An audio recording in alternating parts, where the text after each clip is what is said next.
Hello, hello! Kamusta kayo? Andito na naman ang mami.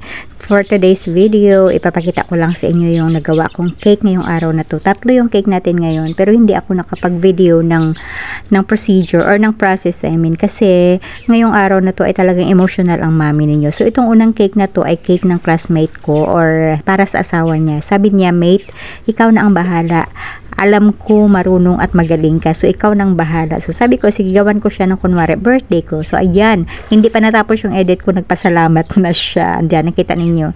And then ito yung pangalawang cake para sa lola ng dito din sa amin, yung katabi lang namin, for 90th birthday ng kanyang lola. Yan. So sabi niya, ma'am, simple lang, tapos maglagay lang tayo ng topper na 90 years loved. So, yan, ganyan. Ginawa ko lang din yung wrapper na yan. Grabe.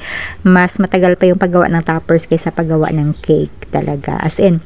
So, yan, ngayong araw talagang emotional ang mami dahil nakita ko yung daddy ay talagang hirap na hirap siya. And gumagawa ako na tong cake na to na as in umiiyak talaga. Iyak talaga ako. Ang sakit-sakit sa puso kasi nakikita ko siyang nahihirapan talaga. So, parang nababasag yung puso ko. And habang nag-i-edit ako nito, nag-send na naman ng message yung ating client. And sabi niya, tuwa talaga siya. Ayan, so pasensya na pag minsan na ako sa inyo, nakapagsabi. Kasi wala akong ibang outlet na pagsabihan. So, yun lang. Salamat sa palaging panonood ng mga video ko. Bye-bye!